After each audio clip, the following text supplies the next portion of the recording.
কিছু কিছু কাজ দক্ষতার সহিত করতে হয়, না হলে বিপদ অনিবার্য। বন্ধুরা, শুরুতে দেখা যাচ্ছে শেড বা খামারের আশেপাশে দুই সদস্য চক্রকে রহস্যজনকভাবে এদিক সেদিক পায়চারি করতে দেখা যাচ্ছে।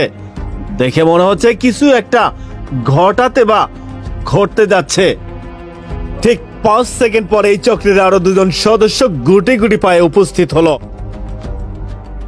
ইতিমধ্যে তারা গভীর প্ল্যানিং করা অবস্থায় আশেপাশের লোকজনের আভাস বুঝে কোন একটা বদ্ধ রুমের ভিতর লুকিয়ে পড়ে।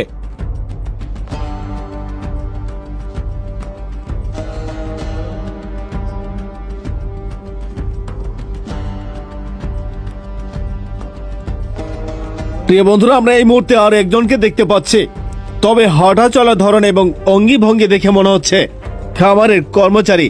হয়তো তিনি কিছুটা আভাস পেয়েছিলেন, তাই ভালো করে এদিক সেদিক লক্ষ্য করে খোঁজার চেষ্টা করছেন কেউ খামারে ঢুকেছে কিনা, কোনো চোর এসেছে কিনা। আর সেটা পরীক্ষা করে কিন্তু আশেপাশে চতুর সাইড দেখে সে কিন্তু চলে যাবে আর কি।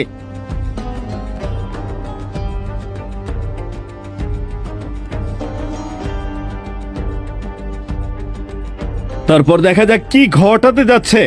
ততক্ষণ পর্যন্ত এই ফুটেজটি না টেনে দেখতে থাকুন।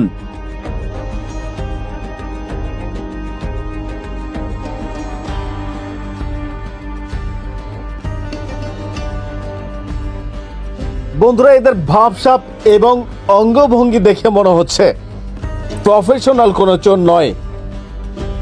তবে তারা কি ধরনের চোর এবং কি চুরি করতে আসছে সেটাই ভাবার বিষয়। একটা পর্যায়ে বদ্ধ রুমে যেখানে সবাই লুকিয়ে ছিল, ঠিক সেখান থেকেই একজন সাদা চাদরে মোড়ানো চোর চক্রের সদস্য বেরিয়ে আসে। এমনকি আশেপাশে ভালো করে লক্ষ্য করে কেউ আছে কিনা।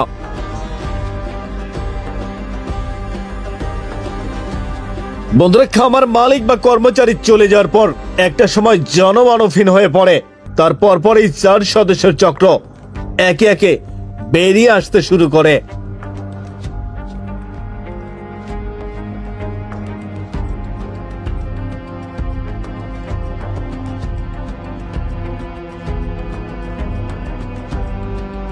এক একজন এক এক সাইড থেকে এপাশ ওপাশ এক এক রকম ভাবে চোখ কান সজাগ রাখে, কিন্তু কি এমন ঘটনা ঘটতে যাচ্ছে সেটা দেখা না পর্যন্ত বুঝতে পারবেন না। যাই হোক, ততক্ষণ পর্যন্ত এই ফুটেজটি না টেনে দেখতে থাকুন।